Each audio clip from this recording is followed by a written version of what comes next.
Le crew Mastéos en puissance sur la martingale. Geoffroy, ça va ?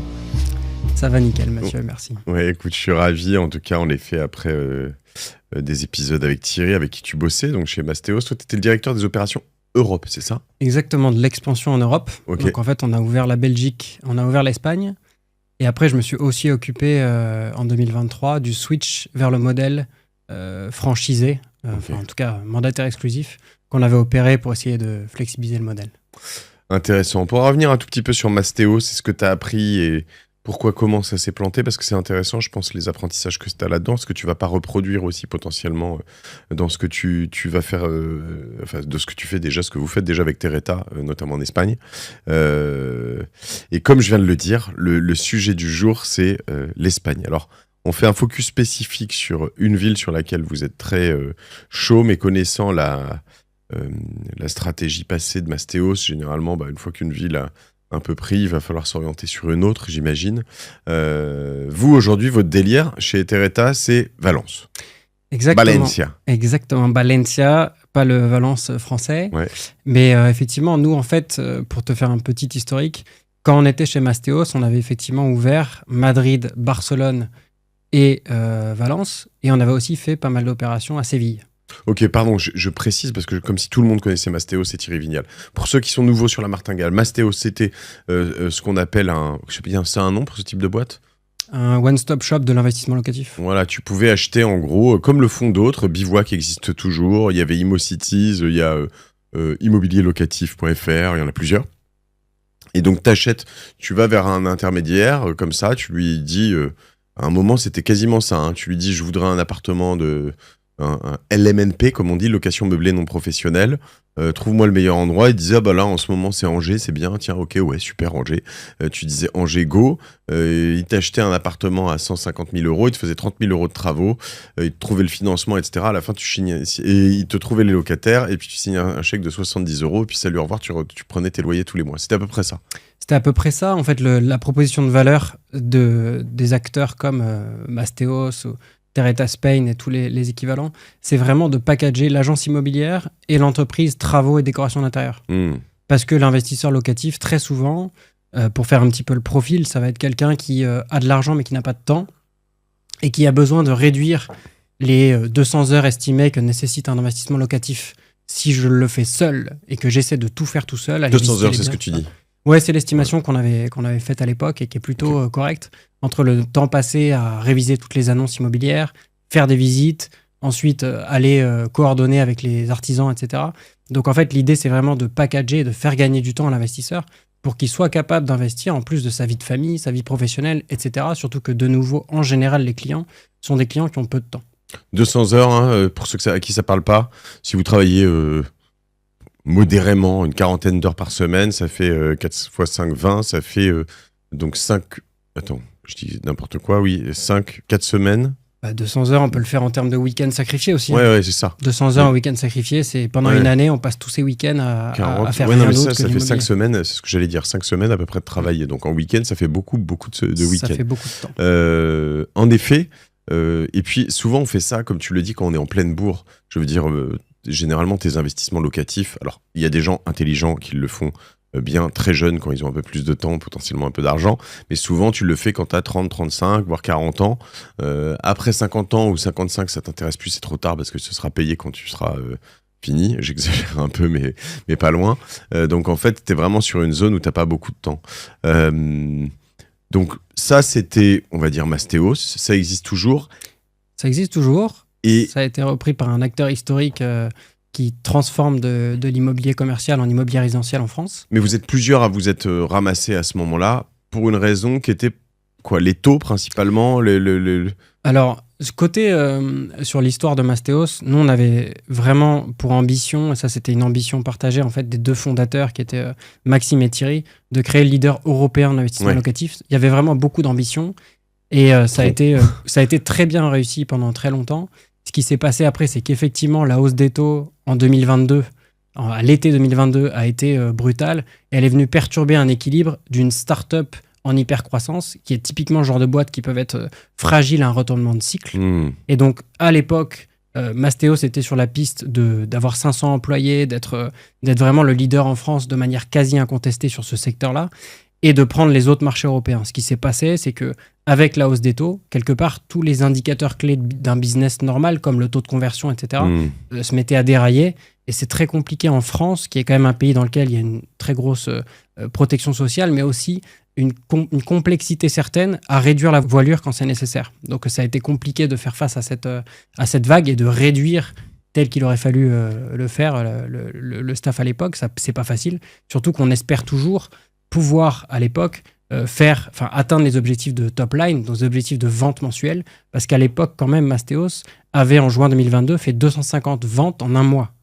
250 ventes d'appart, vous imaginez. Donc c'était vraiment une boîte qui cartonnait, qui ensuite, on a eu beaucoup plus de difficultés sur la suite, mais c'était uniquement parce que c'était un modèle levée de fonds et capitalistique. Derrière, nous, quelque part, ce qu'on a voulu faire avec Terreta Spain, c'était de faire en fait un modèle qui permette d'amener cet avantage que moi j'aime beaucoup, de packager l'agence immobilière et l'entreprise travaux pour permettre à quelqu'un de faire un achat, en particulier à l'étranger, avec un prestataire unique qui l'aide sur la totalité des services, y compris la gestion locative, mais de ne pas le faire sous un modèle capitalistique, de ne pas le faire sous un modèle levée de fonds, mais bien sous un modèle de PME rentable, ce qui n'a absolument rien à voir dans la solidité à long terme.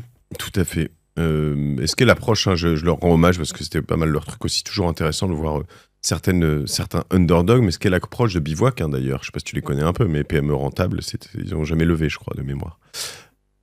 Exact. Non, exact. C'est vrai qu'il y avait plusieurs sociétés comme ça. Il y avait aussi investissementlocatif.com. Ouais. Enfin, il y a toujours investissementlocatif.com sous un modèle également de PME rentable. Ouais. Donc là, tu te diriges là-dessus. Alors, moi, ce que je me dis, Geoffroy, c'est que tu es sur ce marché. Tu le connais bien. Bon, alors toi, tu fais le déploiement en Europe. Mais avec Mastéos, vous étiez quand même beaucoup plus gros sur la France, si je ne m'abuse.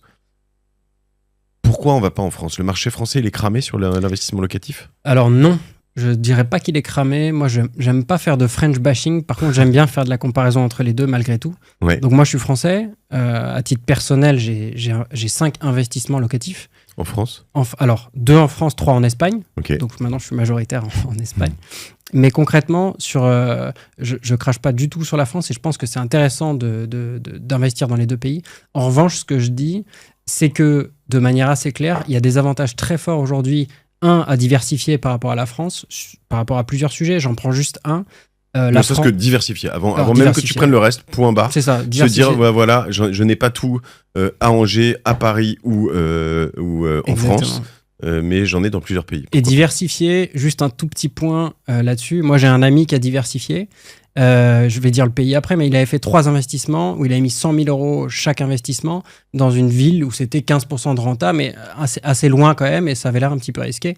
Il se trouve que c'était à Odessa en Ukraine, donc ça a fait 3 fois 100 égale 0. Donc là, ça fait 3 achats dans un pays où potentiellement, après, ça peut paraître un petit peu plus risqué. Aujourd'hui, il y a des gens qui se disent, moi j'aimerais bien investir dans un pays où il y a beaucoup de renta, mais beaucoup de risques avec souvent, et qui vont sur des paris qui peuvent être un petit peu exotiques. Là, c'est l'Espagne. C'est quand même autre chose en termes d'exotisme. Les Français, souvent, leur réflexe premier sur l'investissement, ça va être les pays de l'Europe du Sud, parce que moins cher et plus rentable. Et donc, du coup, ils vont regarder quoi ? Italie, Espagne, Portugal. Et sur ce triptyque, ce qui se passe, c'est que l'Espagne apparaît comme le pays le plus solide, parce que c'est un pays globalement de 50 millions d'habitants, qui a effectivement un taux de croissance l'an dernier qui était de 3% contre 1% pour la France, et qui par rapport aussi à l'état des finances publiques, parce que quand on parle d'immobilier, on parle de fiscalité aussi à moyen terme, en termes de déficit des finances publiques, nous, la France, l'an dernier, on a fait 6% de déficit. L'Espagne, ils ont été sous les 3%, respectant la règle de l'Union européenne. Et ça, c'est très important, parce que la fiscalité, quand on la compare entre la France et l'Espagne, elle est largement à l'avantage de l'Espagne. Alors, c'est sûr.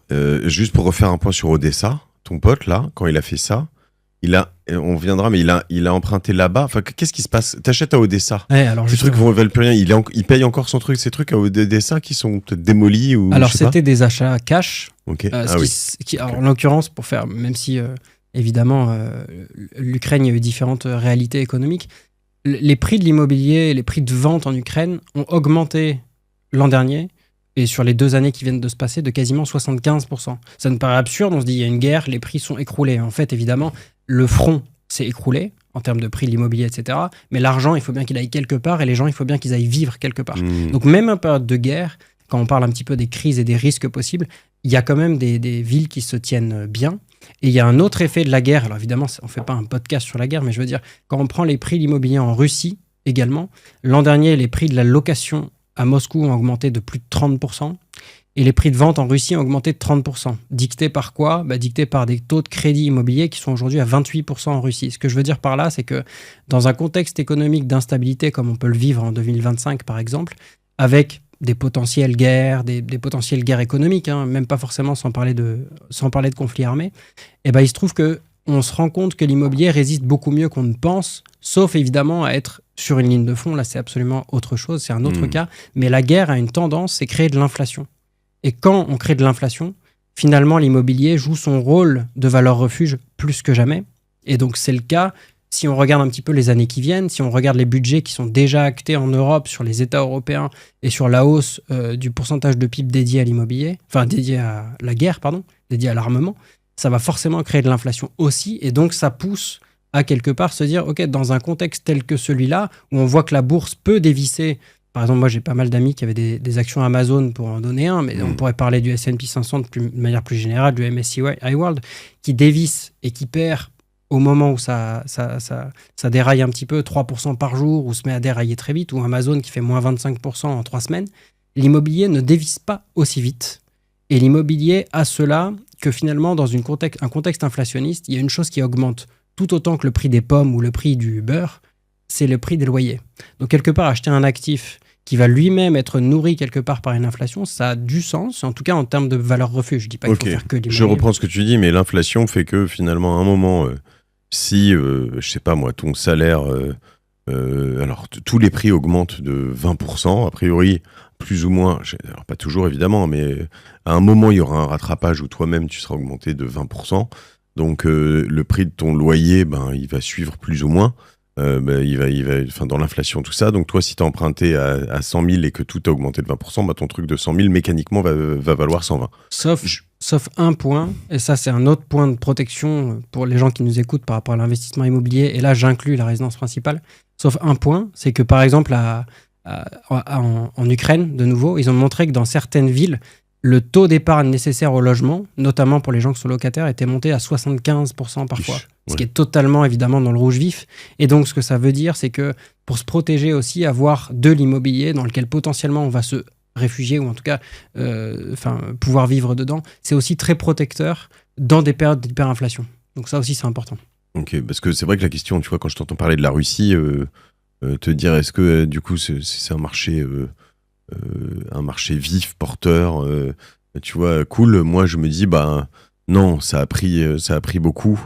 Et tant qu'à faire, ce qui est pris n'est plus à prendre. Mais donc, moi, si j'irais peut-être pas en Russie tout de suite, tu vois. Non, alors moi, de toute façon, je suis moins exotique que ça. J'investis en Espagne. Donc, c'est vrai que c'est pas tellement mon dada. Mais je suis d'accord avec toi. Les performances d'hier sont pas celles d'aujourd'hui. Ça, c'est une certitude.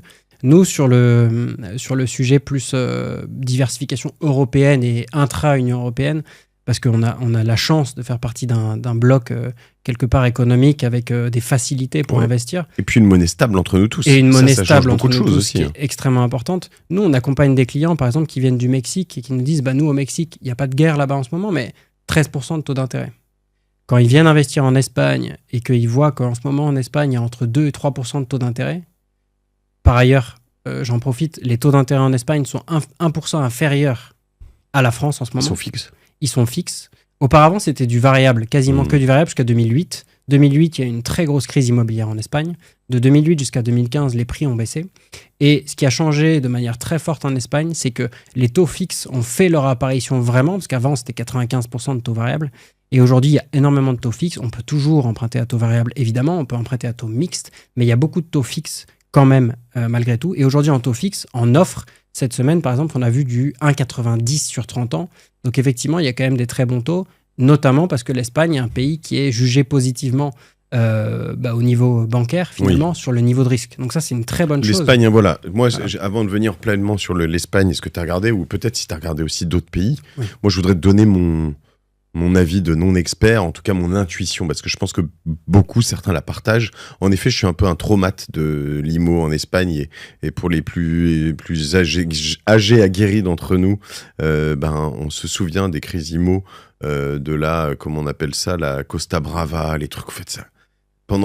Les années 2000, ça construisait à la pelle là-bas, mais à la pelle. Ouais. Et c'était, en plus, souvent, de ce que j'ai compris, un peu dégueu en termes de qualité de prestations. C'était pas forcément complètement fou. Alors que pourtant, j'ai un vraiment grand respect pour les Espagnols. Je trouve que, souvent, ce sont des gens qui bossent bien. Et puis là, ils ont été très résilients depuis cette crise. Mais donc voilà, mon approche, c'est de me dire, waouh, attends, ça, c'est un marché qui pue. Je sais pas trop si j'y toucherai de loin. Ok. Alors justement. Et après, je me dis quand même, mais en ce moment, les bons élèves européens, ce sont les Espagnols, quoi. Et ça, tout le monde le voit. C'est l'Europe du Sud. C'est l'Europe du Sud, mais encore plus les Espagnols, je dirais, que les Italiens.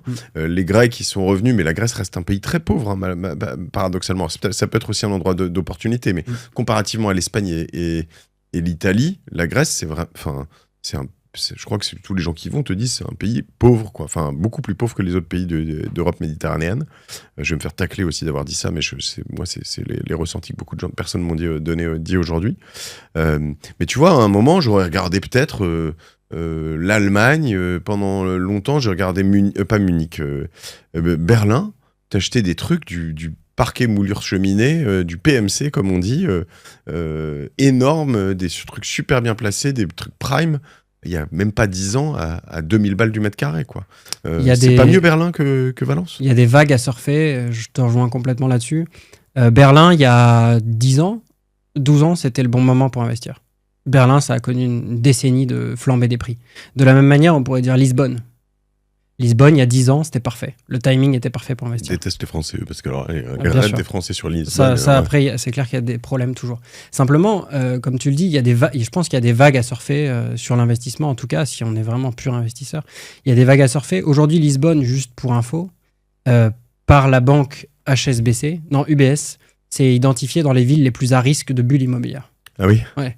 Donc en fait, chaque année, UBS sort un rapport sur les bulles immobilières. Et concrètement, dans leur rapport, qui est passionnant, ils disent qu'il y a des villes canadiennes comme Vancouver, des villes allemandes comme Munich, qui sont à risque de bulle maximale, et ils mettent aussi Lisbonne dans ce package-là. Si t'es pas mal investi là-bas, tu peux essayer de vendre un peu, c'est peut-être pas complètement idiot. Je pense que c'est pas complètement idiot, et surtout, en fait, il y a un facteur, parce que je reviens un petit peu là-dessus, il y a un facteur très important, c'est que jusqu'à 2022, on était dans un contexte de taux bas, et de taux qui ne faisaient que baisser, et après la hausse des taux, les marchés qui sont le plus crashés le plus vite, c'est globalement les marchés allemands, français et hollandais, pour une raison très simple. C'est les 3 pays européens dans lesquels le levier bancaire joue le plus son effet. C'est-à-dire que les banques prêtaient 90-100% du prix du bien.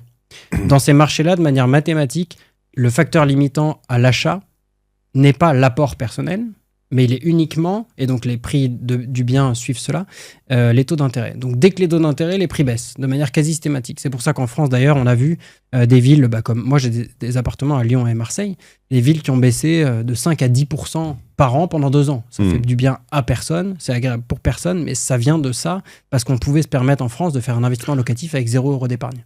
Ça, c'est pas le cas en Espagne.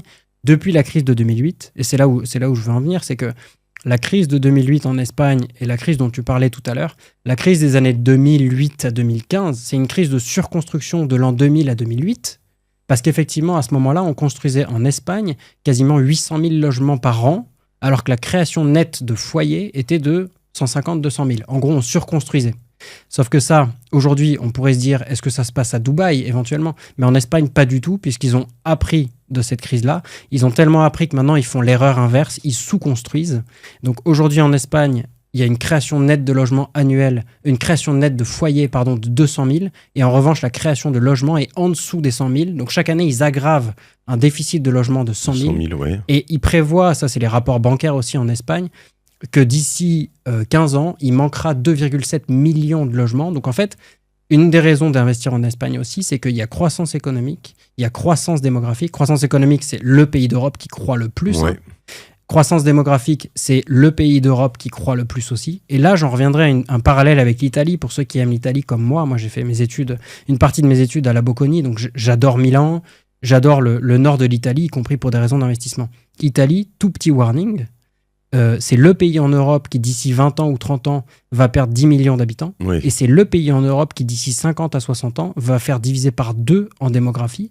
Et c'est la raison pour laquelle, d'ailleurs, une Giorgia Meloni, une fois arrivée au pouvoir, elle est revenue totalement, elle a fait demi-tour sur ses programmes vis-à-vis de l'immigration, parce qu'elle s'est rendue compte qu'en fait, les immigrés, ils sont bienvenus, parce que sans ça, ils font un crash économique. Ce que j'allais dire, parce qu'en plus, les Italiens, ils sont pas connus pour leur bienveillance à l'égard des étrangers quand même. Hein. Non, D'où Mélanie. Ouais, okay. Mais 1,2 enfants par femme, ça force à faire des demi-tours. Et c'est là où justement l'Espagne, à l'inverse, en termes de croissance démographique, la région de Valence en particulier, c'est la leader d'Espagne sur la croissance démographique. Et là, je reviens sur l'Ukraine et la Russie, parce qu'encore une fois, on est dans un monde qui est ouvert et connecté. L'augmentation des achats en Espagne par les Ukrainiens et les Russes a été sur les dernières années là de 40% par an. Donc clairement, ces gens-là qui s'en vont, Ukrainiens, il y a 8 millions à peu près d'Ukrainiens qui sont partis du pays. Ils sont allés où ces gens-là ? Ils sont allés dans des pays qui peuvent les accompagner et dans lesquels il y a du travail. Donc il y en a qui sont allés en Belgique, à Bruxelles par exemple, puis il y en a d'autres qui sont allés dans des pays comme l'Espagne parce qu'ils en avaient l'habitude pour leurs vacances, qui connaissaient la région, etc. Donc dans la région de Valence par exemple, 40% de hausse d'achat des Ukrainiens et des Russes, qui d'abord sont locataires quand ils arrivent, puis achètent. Donc il y a des effets long terme et des croissances démographiques qui sont nourries par aussi le contexte actuel. Très intéressant. Ce qu'il faut voir, hein, une des choses que je voudrais rappeler aussi, alors je ne sais pas ce que tu as pu regarder, mais moi, mon ressenti, mon analyse et mon expérience même, montrent que tu parles d'endroits où ça a perdu 5%, 10% par an à certains endroits. 10% c'est rare en France en tout cas, mais ouais, qu'on perdu beaucoup en termes de valeur. Je sais pas encore de quoi l'avenir est fait, mais en termes de rendement, une fois que tu as acheté avec ton business plan et je connais quand même pas d'exemple où en fait les loyers ont baissé. Donc à un moment, il y en a peut-être. Il y en a, là, il y en a en Ukraine. Parce que comme il y a eu 8 millions de personnes qui ont fui le pays, là, effectivement, il y a un écroulement des loyers. J'ai lu, mais alors les sources sont très compliquées, qu'à Kiev, les loyers s'étaient effondrés de 50%. En réalité, là où je rejoins 100% ton analyse sur ce sujet-là, c'est que sur le long terme, globalement, l'inflation, même si elle est faible, fait que les loyers sont à la hausse. Et quand en plus on emprunte à taux fixe, il se passe globalement pas de mauvaise nouvelle, puisqu'on a acté le prix fixe, on a acté la mensualité et que les loyers ne font qu'augmenter, donc on ne fait qu'augmenter son cash flow. Oui, c'est ça. Donc normalement, je veux dire, si tu le pousses même à l'extrême, si tu arrives à quasiment pas faire d'apport, ou très peu comme on a réussi à le faire en France, et puis à acheter un appartement en location à 200 000 euros, qui se paye tout seul plus ou moins, et qu'à la fin, il en faut plus que 100, je veux dire... t'auras mis tes 20 000 euros d'apport, t'auras 100 000 à la sortie, c'est relou, c'est moins bien qu'il en vaille 100 que 300, c'est sûr, mais tu n'as pas techniquement perdu 100 000 euros, tu vois ce que je veux dire ? Donc ça doit pas freiner les gens à faire de l'IMO, même les baisses en fait, c'est moins bien. Non, c'est sûr, moi je pense qu'il y a deux choses. Alors là, comparaison France-Espagne sur l'apport, ça c'est très important de le savoir. Raconter. Attends, déjà une question là-dessus, parce que je disais tout à l'heure, pardon, du coup je te coupe, mais avant que tu me le dises, je voudrais te donner mes questionnements.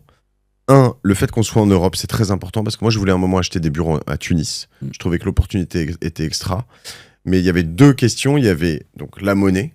Et en fait, en Tunisie, ça avait tendance vraiment à dégringoler. Donc, j'avais un double risque. Et en effet, où est-ce que j'emprunte ? Est-ce que j'emprunte en France ou est-ce que j'emprunte en Tunisie ?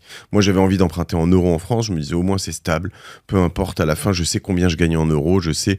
Après, je pouvais aussi miser sur l'effondrement du dinar et puis de me dire... Tiens, attends, si ça baisse, je vais gagner double jackpot, tu vois. Comment tu fais en Espagne ? Est-ce que tu empruntes en France ou est-ce que tu empruntes en Espagne ? Quelles sont les règles du jeu ? Il y a deux situations. Il y a la situation où j'ai la chance d'avoir déjà un patrimoine en France, patrimoine net de dette, ou fortement remboursé. D'accord. Donc là, qu'est-ce que je mets dans le patrimoine sur le sol français ? Je vais mettre la résidence principale. Je vais mettre des assurances vie. Ça sent l'hypothèque, ça, non ? Ouais, là, je peux faire...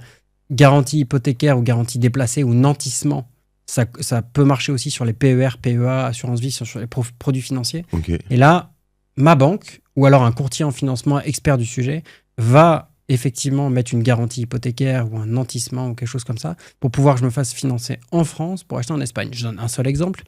Un de mes clients récemment, appartement net de dette à Paris, à peu près 1 million d'euros.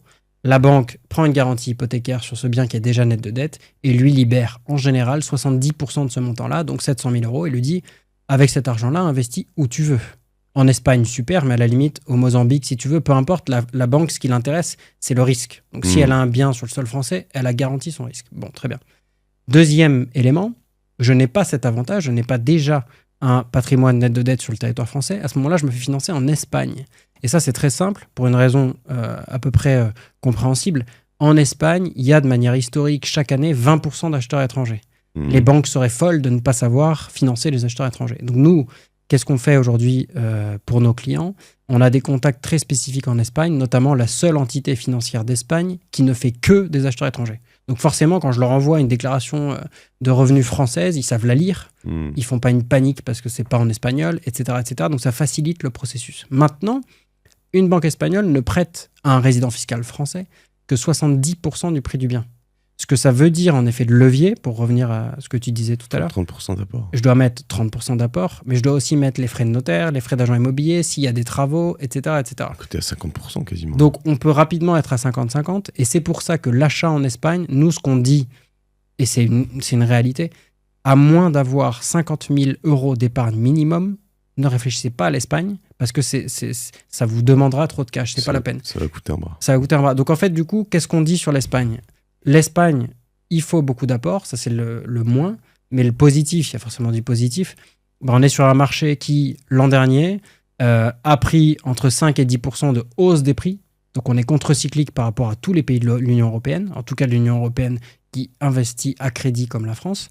Et c'est pas la première année. Et sur Valence, on a fait plus de 10% de hausse l'an dernier, mais aussi il y a 2 ans, mais aussi il y a 3 ans, mais aussi il y a 4 ans, ça ne s'arrête pas. En fait, ce qu'il faut comprendre, c'est qu'en Espagne, vraiment, le facteur limitant, c'est l'apport personnel, il n'est pas ailleurs, parce que les banques sécuritaires, après la crise de 2008, demandent un apport, mais c'est protecteur du marché, et dans des périodes comme ça de variabilité, de volatilité des taux d'intérêt, il faut regarder des facteurs au-delà finalement de l'apport personnel, il faut regarder la croissance économique, la croissance démographique. Pour moi, quand on est dans un pays sur lequel, quand on regarde le triptyque croissance économique, croissance démographique et construction de logements, et la comparaison entre la création de logements et la croissance démographique, si on est dans le vert sur ces choses-là, on sait qu'on est sur un cycle de 10-20 ans qui est positif. Et ça, c'est très très important, parce que justement, l'investissement immobilier, c'est plutôt un investissement qui est sur 10 ans, qui est sur 15 ans. On est sur du moyen long terme, on n'est pas sur du court terme. Et je peux pas faire un super combo géant et aller voir ma banque en France, lui demander les 70% sur mon appart à 1 million, puis aller voir la banque en Espagne et lui dire tiens, voilà mon apport. Si je peux le faire. Je peux le faire, et si je n'ai pas l'avantage d'avoir ma résidence principale nette de dette en France, alors elle n'est pas forcément nette de dette. Par exemple, ça peut aussi être, alors je prends cet exemple de 1 million, mais on s'en fiche des montants, mais un appartement à 1 million sur lequel on a remboursé par exemple la moitié, on peut quand même aller chercher 70% de 500 000. Ouais. Et avec ce montant-là, les 350, investir en Espagne, on peut déjà faire quelque chose de très sympa.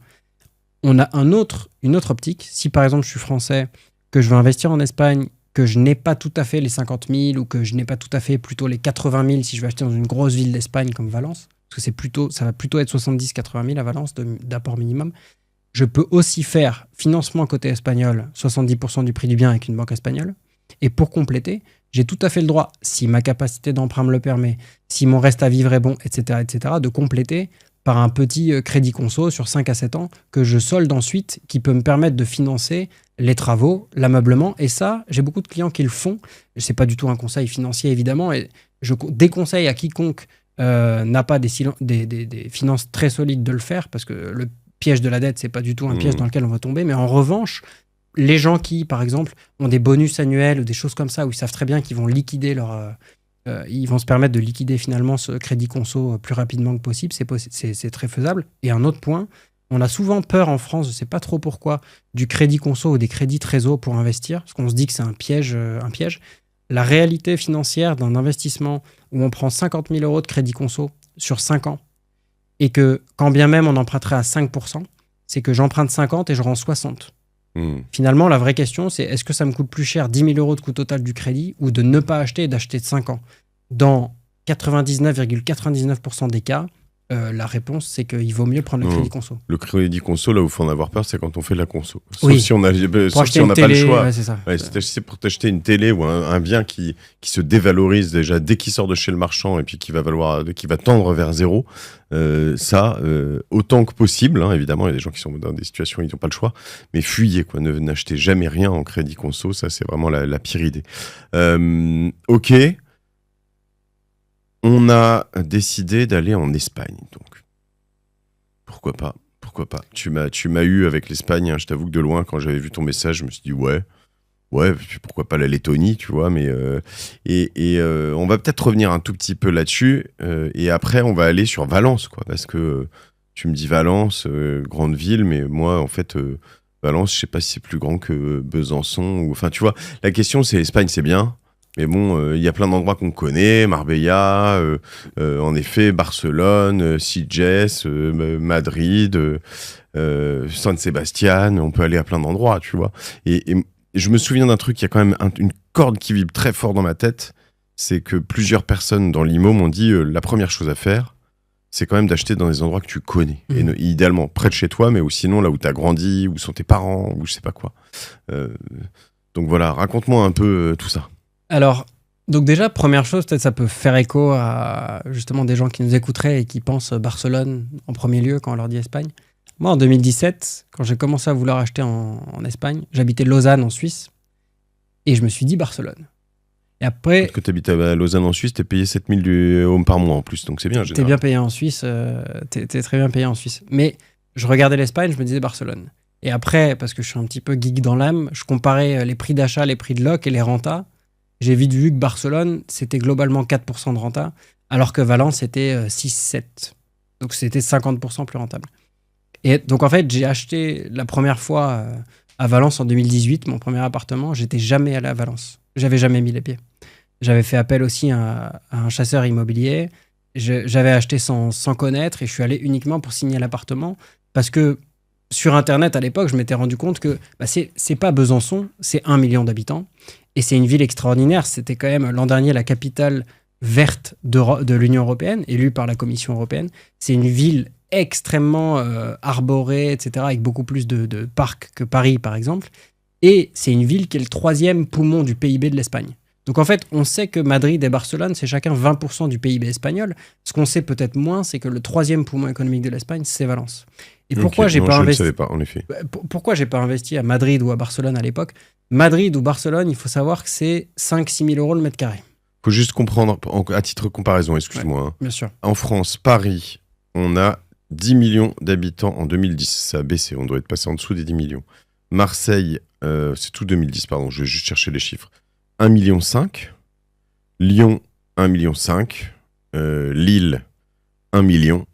Et Nice, 940. Donc voilà, là, tu es vraiment dans le top 2, 3-4 Français pour ça. Valence. Okay. Donc, c'est pas une petite ville. Non. Et surtout, il y a un autre point qui est intéressant.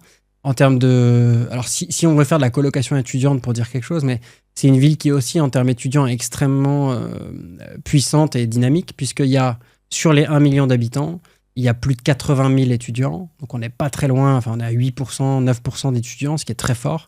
Il y a des pôles d'universités extrêmement puissants qui sont d'ailleurs pas très loin de la plage aussi, mais il y a des universités un petit peu partout. Et c'est une ville qui est aussi sur la tech et le digital. Ça, on le connaît moins. Mais il y a plein d'entreprises comme Amazon, etc., qui s'intéressent de très près à Valence. Pourquoi ? Parce que Valence, c'est un des plus grands ports d'Europe. Aujourd'hui, la bataille de l'IA et la bataille de la robotique se joue aussi beaucoup dans la logistique et dans les ports. Et donc, en fait, c'est un driver aujourd'hui d'entreprises sur l'IA et aussi sur la robotique. Et grâce à ça, il y a un pôle tech très fort. Et il y a un événement tech là-bas qui s'appelle le Valencia Digital Summit, où en général, tous les gens qui travaillent dans des entreprises comme Salesforce, Amazon, etc., ils vont, en général, c'est en mois d'octobre, et se rendent compte que cette ville-là, elle a plein de côtés futuristiques. En l'occurrence, pour les gens qui ne sont jamais allés là-bas un week-end, je vous recommande d'aller le faire et de voir la Cité des Arts et des Sciences, qui est quand même un espèce d'ensemble de 7 bâtiments qui est absolument futuristique, très présent dans des publicités d'automobiles, etc. Et c'est hallucinant, en fait, c'est magnifique. On n'imagine pas, mais Valence, c'est vraiment une très belle ville. Et de nouveau, c'est une ville qui, alors là, pour parler de prix immobilier, c'est une ville Valence, qui est à 2800, 2900 euros le mètre carré de moyenne. 2900, ok. 2900, ouais, 2900. Alors que Madrid et Barcelone sont à 5-6 000 chacune.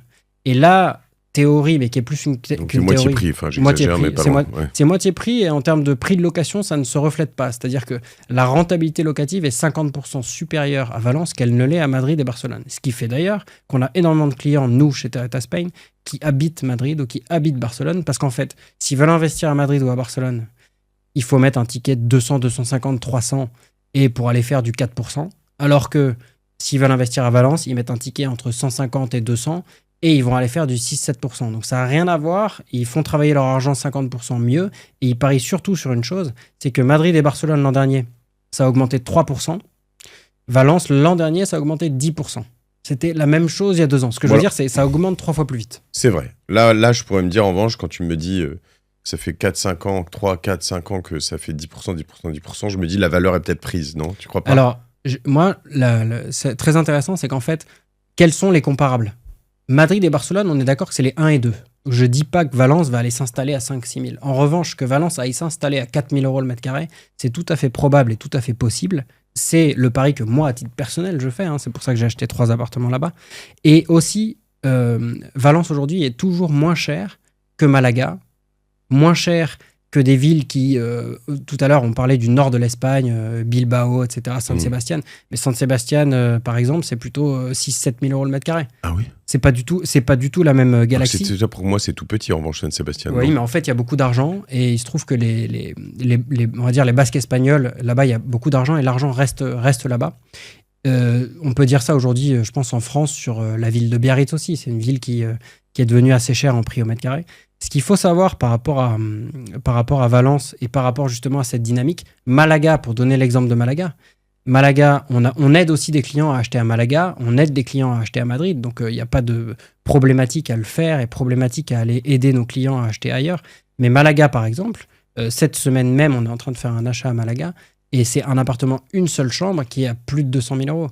Sur le même genre de deal, à Valence, on va faire du 2 chambres ou 3 chambres et avoir une rentabilité de nouveau qui sera 30-40% supérieure. Donc, c'est pas la même dynamique. Et surtout, ce que je pense qu'il est important de garder en tête, c'est que on n'investit pas du tout dans des petites villes pour aller chercher des bonnes rentas comme ça. En France, on a l'impression qu'il faut aller chercher des villages, entre guillemets, ou des plus petites villes. Là, c'est une ville d'1 million d'habitants, donc c'est autrement plus rassurant sur la tension locative.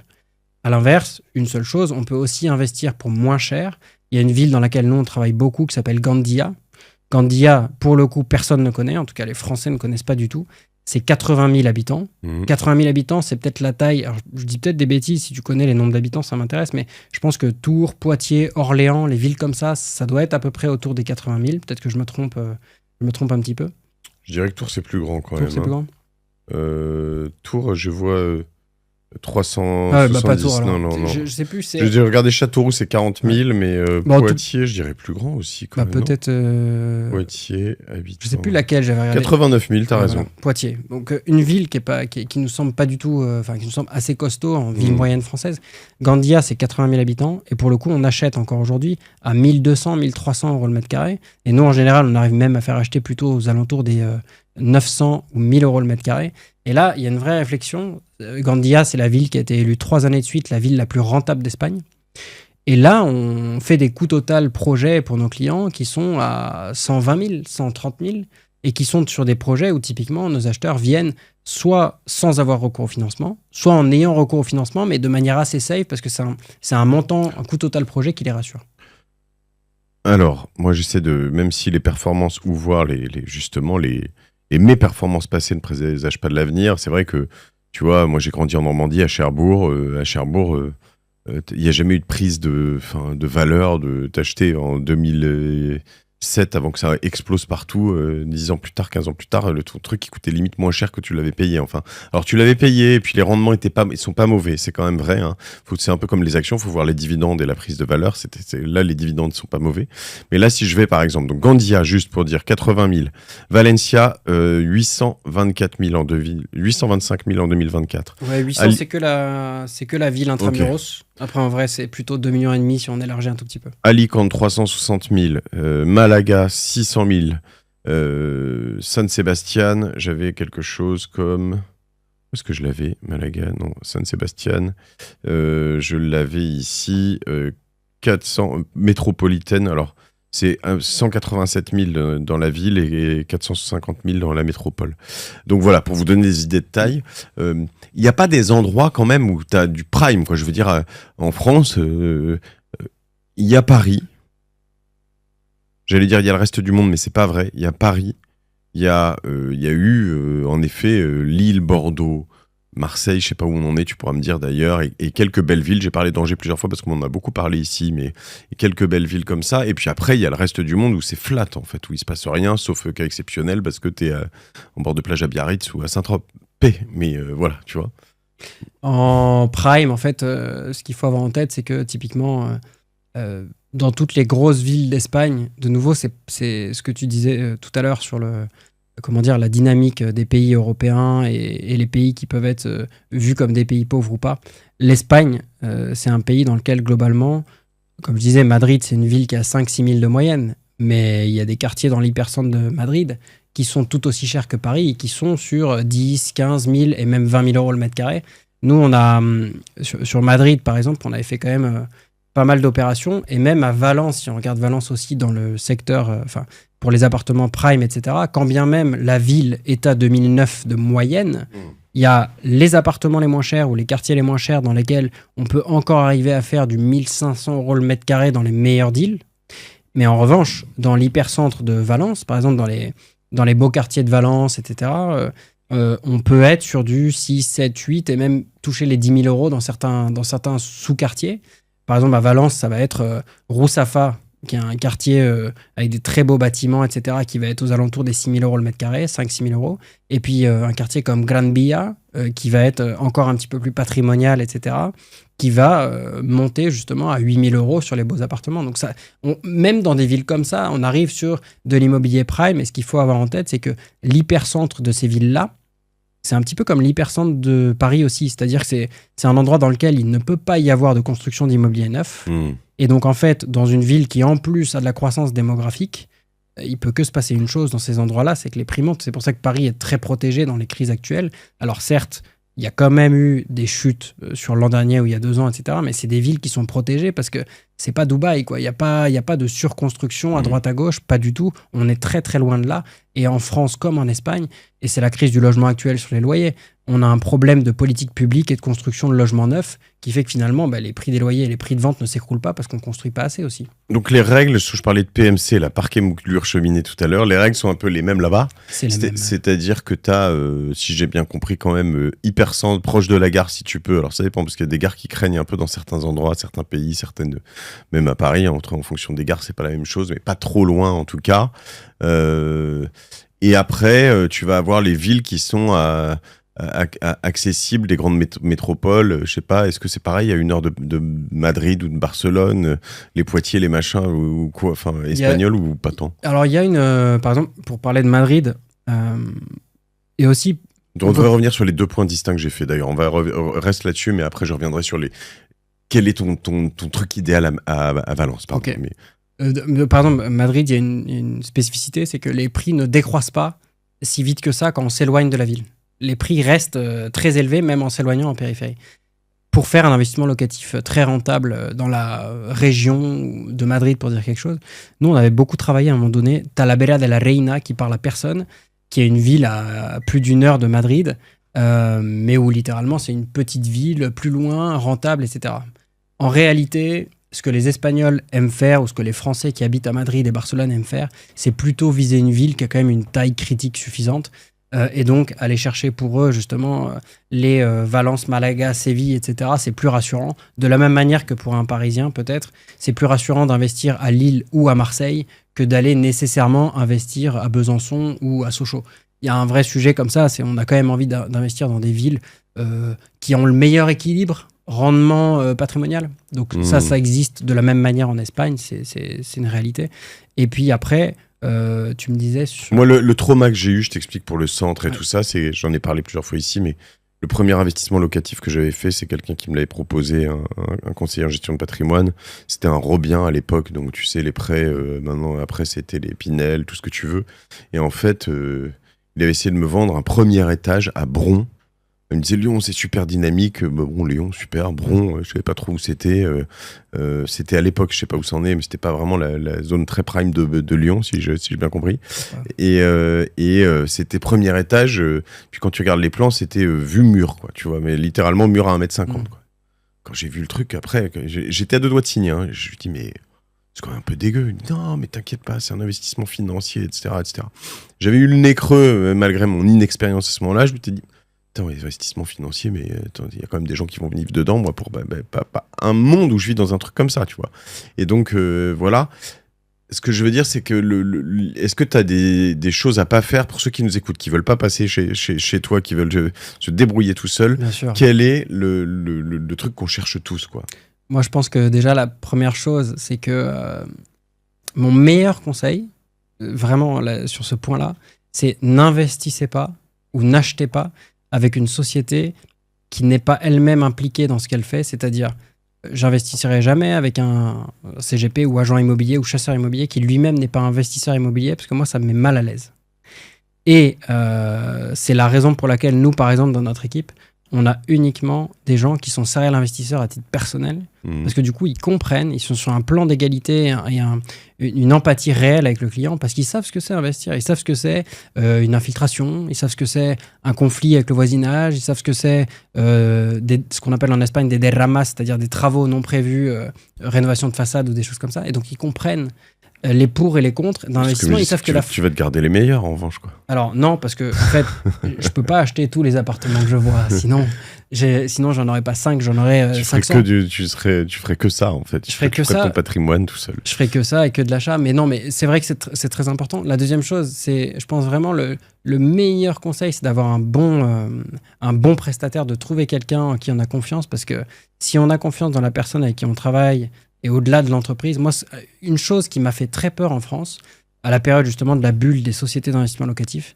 c'est que de plus en plus, quand on appelait une de ces sociétés-là, on avait au téléphone quelqu'un qui avait 20 ans, qui n'avait jamais investi dans l'immobilier, qui ne connaissait rien du sujet et qui nous donnait des conseils, entre guillemets. Chez Mastéos ? Non, je parle pas de Mastéos, je parle... C'était de la provoque. Chez Mastéos aussi, évidemment, on a grossi l'équipe jusqu'à 70 conseillers, donc forcément, au tout début du début, le conseiller, ça allait être justement Thierry, et puis après, évidemment, ça pouvait plus être Thierry, donc évidemment que ça s'est passé dans une certaine mesure.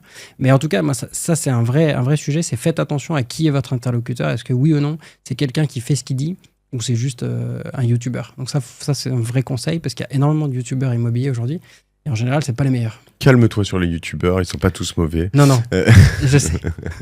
Non, mais je le suis de plus en plus. Non, mais c'est sûr. Le skin in the game, tu vois, je voyais aussi une vidéo de Kerviel qui passait chez Click, et qui parlait un peu notamment le copy trading, donc tu vois ce que c'est un peu qui se fait avec certains, et beaucoup de gens crachent sur le copy trading. Après, en effet, il a raison. Dans le copy trading, il y a des gens qui se font copier leur portfolio, mais sur lequel il n'y a pas d'argent, et puis ou très peu, et puis ils ont puis il y en a qui font des super bons investissements. Mais après, il faut juste savoir qui tu suis. Il faut pas juste suivre comme un blaireau les gens qui n'ont pas de skin in the game. C'est la fameuse loi. Alors je vais le réexpliquer parce que quelqu'un m'a dit qu'il comprenait pas ça, mais de Nassim Taleb, le skin in the game, c'est que tu mets ta peau en jeu, quoi. Tu mets ta peau.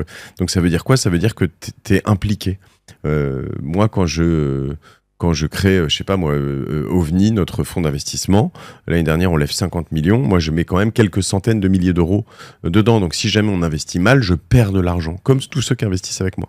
En revanche, le jeu, c'est que si jamais on investit bien, sur la prime à la fin, ben, je gagne plus. Et voilà. Et donc, tu essayes d'être avec des gens qui n'ont pas juste à gagner une commission. Parce que s'ils ont juste à gagner une commission, ou si la commission couvre largement l'investissement qu'ils font à tes côtés, et ben en fait, ils ont juste intérêt à te vendre des produits, peu importe qu'ils soient bons ou mauvais. C'est valable en particulier dans les co-investissements, crowdfunding, immobilier fractionné, des choses comme ça. Nous, c'est vrai que par exemple, justement, à l'époque Mastéos, moi, j'avais investi à titre personnel, j'avais mis plus de 200 000 euros dans Mastéos. Évidemment, le jour où ça fait faillite, ça fait mal.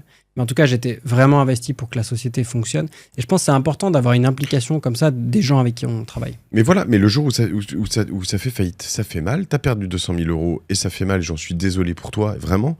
Mais au moins, tu vois, un, c'est le jeu. Deux, en fait, on peut pas t'en vouloir.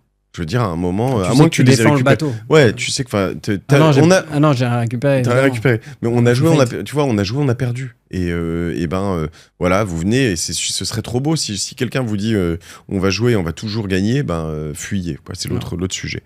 Ok, donc, on cherche des gens qui t'accompagnent, qui connaissent bien. Et notamment, accompagnent et connaissent bien. Notamment, pas seulement sur un sujet, je parle d'agent immobilier, chasseur immobilier, je parle pas que d'immobilier. Un agent immobilier qui connaît que l'immobilier, mais qui peut pas vous parler ni de financement, ni de fiscalité, ça va pas vous aider à grand-chose, parce que la réalité d'investissement locatif, c'est à la fin être capable de connaître tous les tenants et les aboutissants. Juste un point sur la fiscalité, parce que c'est un sujet qui est important. Taxe foncière. Taxe foncière en France. Moi, sur un appartement à Lyon de 20 mètres carrés, en loi Carrez, je paye 600 € de taxe foncière quasiment.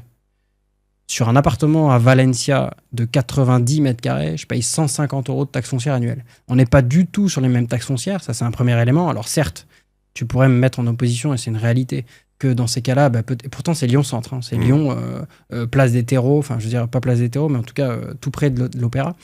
La concentration en entreprise, etc., joue sur la taxe foncière. Ok, très bien. N'empêche que les taxes foncières sont largement inférieures en Espagne. Premier bon point.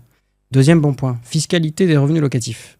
En France, on a pour coutume, ou en tout cas une grosse partie de l'investissement, va vers des investissements dits LMNP, loueurs meublés non professionnels, où la fiscalité est fait globalement que sur les 5 à 7 premières années, on paye 0 parce qu'on a un déficit. Mais ensuite, une fois ce déficit épuisé, on se retrouve, si on garde l'appartement, mais on a tout à fait le droit de le garder, sur, en général, taux marginal d'imposition plus prélèvements sociaux. Ce qui fait quand même très vite, parce qu'en général, les gens qui font des LMNP ont un certain niveau de revenu, quoi qu'il arrive, du 30 plus 17,2, 41 plus 17,2, 45 plus 17,2, ça commence à taper. T'arrives vite à 45-50%. On arrive très vite à taxer sur tes revenus. Voilà. Donc, okay. On arrive très vite à plus de 40% d'imposition sur le résultat fiscal avant. Ça veut dire que si, par exemple, tu rembourses, mettons, 1000 € à ta banque tous les mois et que le loyer est 1000 €, si tu te fais imposer à 40%, il te reste plus que 600 €. Ouais. Alors après, dans la réalité des faits, dans le système LMNP avec les amortissements, charges, etc., on n'y est pas. Mais globalement, il faut quand même garder en tête que le résultat fiscal en France, au-delà des 6-7 premières années, va être très fortement imposé. La même chose, un résident fiscal français qui investit en Espagne, il sera imposé à 19% de son résultat fiscal. Donc le même résultat, revenu moins charge, moins amortissement, sera imposé à 19 et non pas à 47 ou etc. Donc en fait, il y a une optimisation fiscale internationale qui ne doit pas être la raison d'investir en Espagne, mais qui ne fait pas de mal. Et la dernière chose, c'est la fiscalité à la revente. Fiscalité à la revente, c'est la même chose. En France, quand on va revendre quelque chose qui n'est pas sa résidence principale, mais qui est une résidence secondaire, un investissement locatif, on va être imposé à 36,2, je crois. Parce que c'est 19 plus 17,2, je crois qu'on a 36,2. Ok, en Espagne, si je fais la même chose et que je revends, je suis imposé encore une fois à 19, 2 fois moins de fiscalité à la revente. Donc sur quelqu'un qui fait, admettons, 50 000 € de plus-value ou 100 000 € de plus-value, ça fait une énorme différence. C'est du simple au double. Sur 100 000 €, il y en a un qui prend 19 000 d'impôts, l'autre qui prend 36 000 € d'impôts. C'est pas la même histoire. Sachant qu'on n'est pas aux États-Unis, donc tout ce qui est payé en Espagne en impôts, t'as pas à payer la différence en France. Convention fiscale de non-double imposition, qui est la grande classique en Europe, qui, en l'occurrence, sur la convention française, franco-espagnole, est effacée par un crédit d'impôt. Donc ça, après, c'est la méthode de l'éliminer, peu importe. Mais en tout cas, oui, la chose importante, c'est qu'il y a une non-double imposition entre ces deux pays-là, qui est extrêmement agréable. Donc tu payes tes impôts là-bas, tu reviens et c'est fini, tu n'as plus rien à payer. Non, en France, on est censé techniquement déclarer le revenu et déclarer un crédit d'impôt égal à l'impôt qu'on aurait payé. Okay. Ce que nous fait notre comptable en général. Ok. Donc la limite, donc on se dit c'est pas mal, on aime bien, on se dit Valence c'est bien parce que toi t'es là-bas, mais sinon tu regarderais quelle autre ville? Moi j'aime bien nous-mêmes par rapport à ce qu'on fait aujourd'hui. On est évidemment, on va évidemment ouvrir d'autres villes, etc. Et ce qu'on regarde toujours, c'est par rapport à nos investisseurs, quelle est la demande. Madrid, c'est incontournable. Les gens veulent du Madrid, même si c'est à 6 000 €, même si c'est du 4% brut. Ils veulent du Madrid pour une raison simple, c'est que ça reste une capitale européenne, rassurante, qu'ils connaissent, etc. et où on fait du patrimonial. Ok, pas de problème. Par contre, Madrid, attention à un point, dès qu'on va chercher du rendement à Madrid, on se met à risque, parce que le rendement à Madrid, il est très souvent dans des très mauvais quartiers. Okay. Vraiment très mauvais quartiers. Ou Super alors, apprentissage. il est en faisant du Airbnb illégal. Et là, le Airbnb, souvent quand on dit Espagne, on pense Airbnb. Moi, j'ai juste un warning. Et c'était déjà le cas en France il y a 2-3 ans, on le disait, mais les gens veulent pas toujours écouter ce point-là. N'investissez jamais sur un investissement où vous ne pensez que votre modèle financier en Airbnb. Jamais.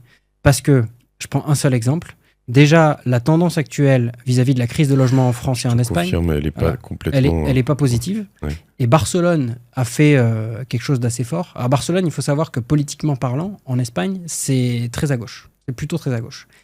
Ils ont fait une annulation pure et simple de toutes les licences touristiques à horizon, je crois que c'est fin 2026. En gros, un reset total du sujet. Le contexte en ce moment par rapport à la hausse des loyers, etc., c'est que les Airbnb, on est quand même vraiment sur le feu. Donc, je vous conseille plutôt de regarder des investissements où on est sur de la colocation étudiante, où on est sur de la location en entier de l'appartement, mais pas un investissement où je suis en cash flow positif si jamais je fais du Airbnb et où par contre c'est la catastrophe si c'est pas Airbnb, parce qu'on n'est jamais à l'abri que du jour au lendemain, le législateur vienne nous dire Airbnb c'est fini. Et ça, c'est assez important d'avoir en tête. Je pense qu'en effet, il faut essayer d'éviter un peu partout. Tu le vois, même en France, je parlais de Biarritz tout à l'heure, mais on va le voir, toutes les villes où de toute façon il y a trop de pression d'Airbnb, trop de Airbnb, ça va se resserrer quoi qu'il arrive. Mais c'est quand même sur ce point-là. C'est une méga tendance, pardon. Ouais. Excuse-moi de te couper Je la t'en prie, parole. ouais. Sur ce point-là, je veux juste dire une chose. Je crois que, en tout cas, en termes de critique populaire, il y a souvent cette espèce de sensation dans la critique populaire et d'argument qui est de dire si les gens ne mettaient pas un Airbnb et s'il n'y avait pas des logements vacants, tout irait bien. C'est absolument faux quand on regarde les chiffres. Le problème aujourd'hui de la crise du logement, il vient pas de ça, il vient de la sous-construction. Il vient du manque de logements. Il vient pas des logements vacants parce que quand on regarde dans le détail les logements vacants en France comme en Espagne, en France, je crois que je sais plus, c'est peut-être 2 millions, 3 millions. En Espagne, il y a 4 millions de logements vacants. Mais ces logements vacants, ils sont dans des endroits où personne ne veut vivre. Ou alors, ils sont dans des états catastrophiques où personne ne peut vivre. La plupart du temps. Oui, parce qu'il y a l'histoire des passoires et des... Notamment, oui. Mais là-dessus, ça voudrait dire, si moi qui suis peut-être assez libéral dans l'absolu, je me dis, mais la main invisible devrait faire son travail. S'il n'y a pas assez de logements, il suffit de construire. C'est ce qu'on aimerait faire, sauf que la réalité de la construction, c'est qu'il y a des contraintes urbanistiques. Des infrastructures. Voilà, il y a des contraintes aussi de coût de la construction qui sont réelles et qui font qu'aujourd'hui, c'est extrêmement compliqué de faire des constructions rentables pour le promoteur à la fin des fins. Et donc, on est dans des équations mathématiques compliquées. Je reviens sur un point par rapport à ça. Je disais qu'on fait investir aujourd'hui des gens à Gandia à 1 000 € le mètre carré. Mais le coût de la construction en Espagne, il est à 1 500 € le mètre carré. Ce qui veut dire qu'en fait, quand j'achète un logement qui est en bon état ou qui peut être loué à 1 000 €, alors que le coût de la construction, il est à 1 500, c'est comme si j'achetais un logement gratuit ou moins que gratuit. C'est très bizarre de dire ça, mais c'est une réalité aussi. Ouais. C'est une réalité. Et d'ailleurs, je reviens là-dessus. On disait, oui, on peut se méfier des villes qui sont peu chères, qui globalement sont flat. Alors, oui et non, juste un point là-dessus. Crise de 2008, avant la crise de 2008, Gandia, c'était 2 000 € le mètre carré. Ça a chuté jusqu'à être en dessous de 1 000 € le mètre carré. Et ça remonte, là, c'est à 1 300 € le mètre carré. Ça remonte petit à petit avec des hausses annuelles.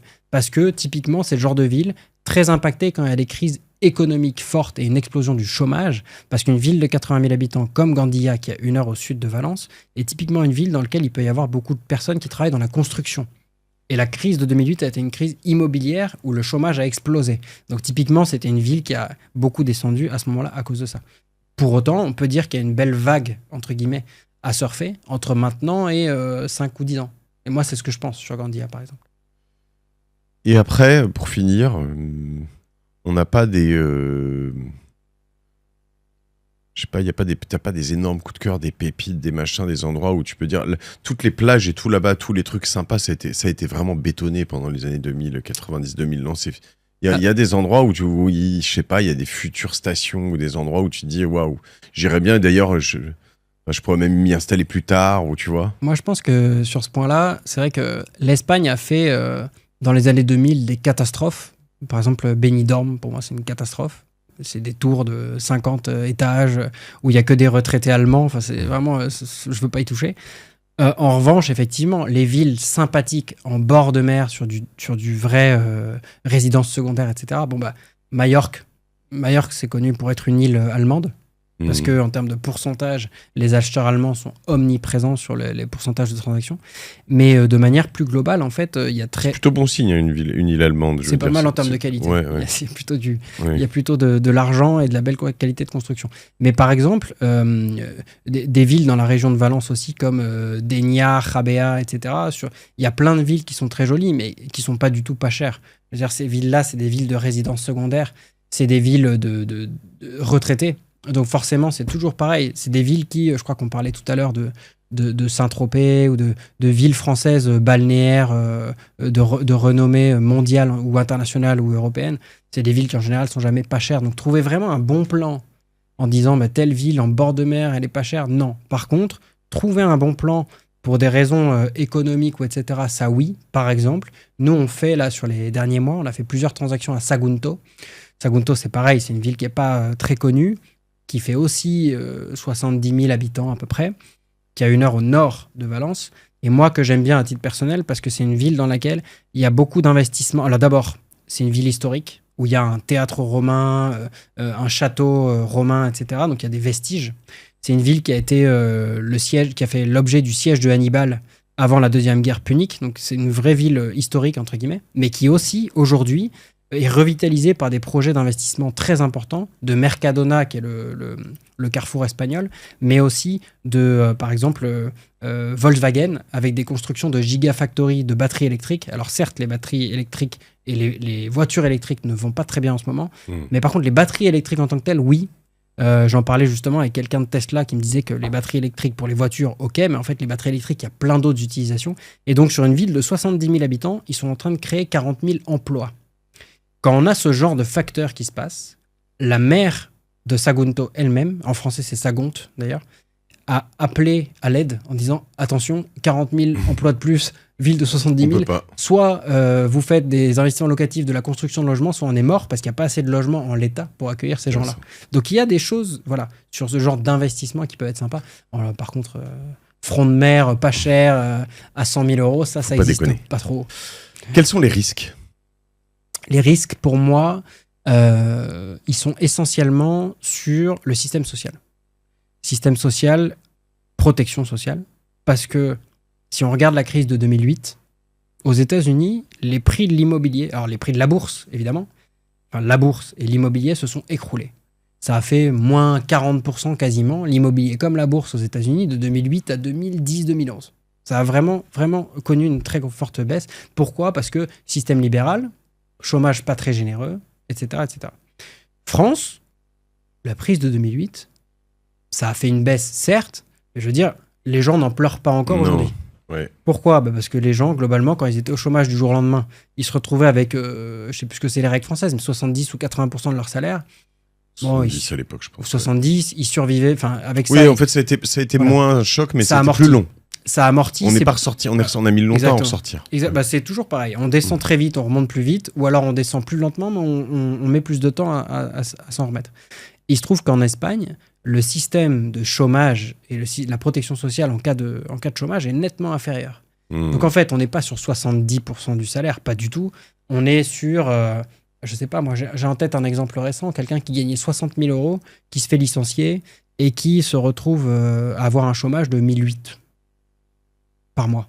C'est pas du tout pareil. Donc en fait, en cas d'explosion du chômage, en cas de scénario de crise économique majeure, etc., si on veut modéliser ça, un pays comme la France est toujours très sain, parce qu'il va nous protéger d'une crise comme ça, alors qu'un pays comme l'Espagne, qui est moins généreux sur ça, va finalement plus rapidement s'écrouler. C'est pour ça que de 2008 à 2015, l'immobilier espagnol a fait moins 40. Mais aujourd'hui, par rapport au temps, on est à des prix de l'immobilier en 2025 en Espagne qui sont à peu près ceux de 2006 ou 2007.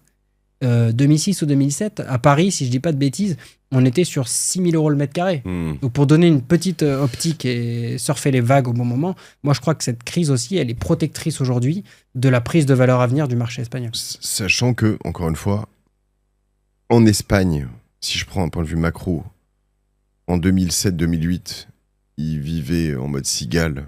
Enfin, c'était un peu n'importe quoi, ça surconstruisait, ça machin, etc. Et donc, ils étaient peut-être pas bien protégés, mais bon, voilà.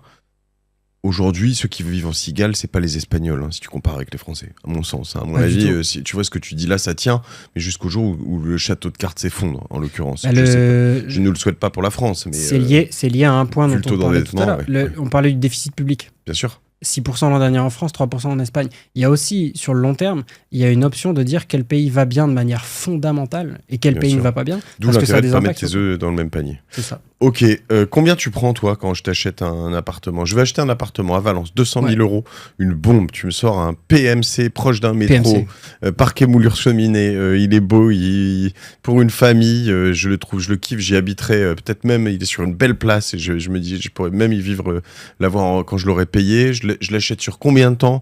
200 000 euros si j'ai compris, je dois faire quasiment 100 000 euros d'apport, un petit peu moins peut-être, et combien tu prends, combien tu rénoves, combien ça se loue? Alors concrètement, d'abord, en tant que chasseur immobilier, on découpe tout à la carte. Sur la chasse immobilière, parce que tout est en fonction du client, vous pouvez aussi venir plus tard à un autre moment, 4% du prix du bien hors taxe à l'achat. Donc si c'est 200 000, 8 000 euros hors taxe. La TVA espagnole, c'est 21%. Ensuite, sur la partie travaux, nous, on agit en tant qu'assistant en maîtrise d'ouvrage. Donc en fait, c'est une assistance technique. On a un directeur travaux en interne qui s'appelle Gaetano Grana, qui est vénézuélien, qui est extrêmement talentueux.